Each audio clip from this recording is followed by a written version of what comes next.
Letterpress printing has three distinct types of work. These are, first, composition, the preparation of the type or other matter to be printed for the presses.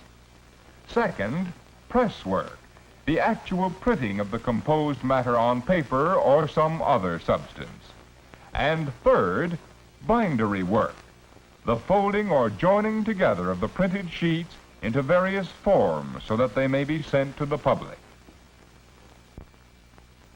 In the composing room of a good-sized printing firm, the duties are divided among several employees, specializing in various phases of the work. The copy for jobs to be printed goes first to the markup man.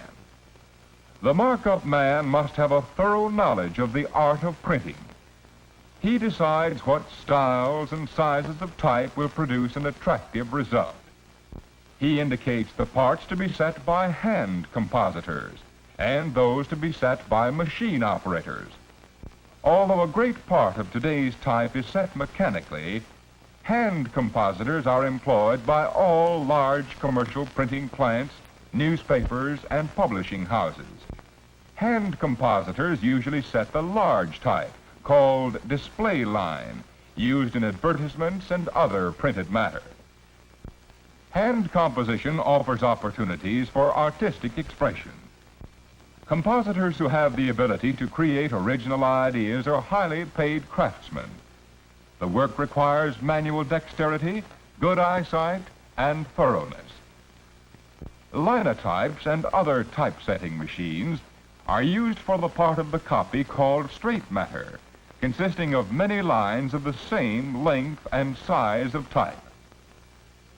The linotype operator manipulates a keyboard to assemble lines of characters, which come in contact with molten type metal to produce lines or slugs of type.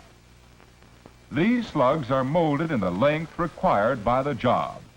They are the right height for the presses, and the words are spaced correctly in the line.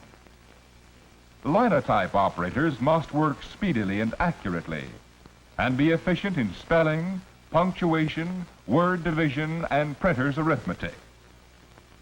Some printing firms have monotype machines, which consist of two separate units, the keyboard and the casting machine. When the monotype keyboard operator presses the keys, punches driven by compressed air perforate a paper ribbon at the top of the machine. When the operator finishes, the ribbon is removed and placed in the casting machine. The perforated paper controls the movements of the machine, causing it to produce individual type characters set in properly spaced lines. There are other kinds of typesetting machines, but the monotype and linotype are typical examples. When a page of type has been set either by machine or by hand, it is placed in a small proof press and printed on a large piece of paper. This leaves wide margins around the type where the proofreader indicates mistakes to be corrected. It is the proofreader's responsibility to find all errors in spelling, punctuation, and typography. Large plants employ persons, usually women, who do nothing but proofread. But in some shops, this job may be done by the foreman or head operator. After mistakes have been corrected, all the type and engraved plates for a single page must be assembled. In large printing firms, this work is done by specialists called makeup men. In the lockup department, workers called stone men assemble many pages of type into single forms. But there are several different ways in which the matter to be printed is prepared for the presses. It all depends on the kind of press to be used. Platen presses are used on small jobs, such as letterheads or handbills. Some of these presses are hand-fed.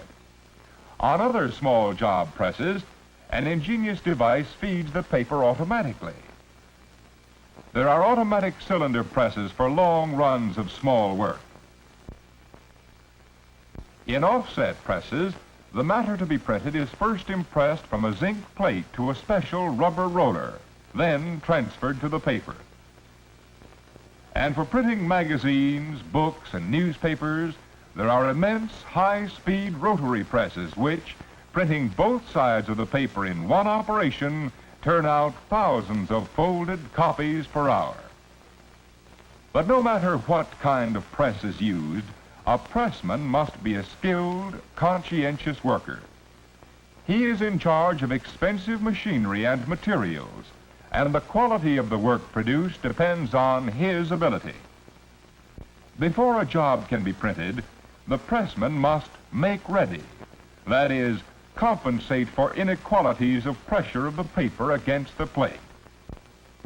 This is done by building up portions of the impression surface with thin pieces of paper cut to the proper shape so that the pressure is equalized.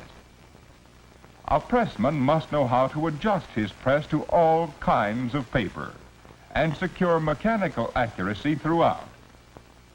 He must have an eye for intensity of color and see that the inking is uniform at all times.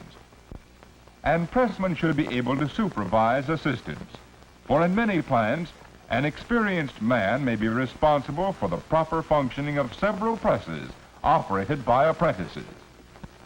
The printing trades acquire most of their new workers through apprenticeship or training on the job. Some vocational schools offer training which can be taken during apprenticeship or previous to it. Vocational school training alone does not always produce skilled workers, but it does enable a person to decide whether he is truly interested and suitable for the work. And the course of training is arranged to give the student a good background in printing. Usually a student starts with hand composition because all of the fundamental principles of printing are derived from it. Through a series of prepared lessons, these principles are thoroughly fixed in the student's mind. The lessons include instruction in spelling, word division, proofreading, punctuation, and printer's arithmetic. After completing the hand composition course, a student is eligible for work in the press room. Here he begins his study on a small hand-fed job press. After mastering it, he is advanced to the small automatic presses. But there is a great deal to be learned before a student can assume the responsibility of operating the large cylinder presses. Above all, he must thoroughly understand the mechanism. Thus, press work is particularly fitted for young men who like to work with machinery. Students studying to become linotype operators must have mechanical knowledge too, but here the emphasis is on speed and accuracy. Usually, anyone who has mastered the typewriter can learn to operate the linotype keyboard, but he must also learn composition. A student who successfully completes the course of study in some phase of printing at a vocational school is prepared to enter the printing industry on a basis leading to worthwhile remuneration.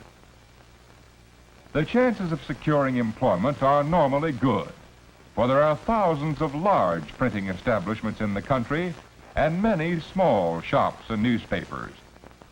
And work in the printing trade is not seasonal. It goes on the year round, regardless of sunshine or rain. Working conditions are generally satisfactory as to housing, hygiene, and hours. If you think you would be interested in printing as a vocation, investigate its possibilities and prepare yourself accordingly for the phase of the work for which you are best suited. The printing industry needs young men and women in its composing rooms where thoughts and ideas are fashioned into type. It needs mechanically minded young men in its press rooms to operate the intricate machinery. It is a growing industry, high on the list of those offering stability of wages and employment, a high proportion of salaried positions, and real opportunities for advancement.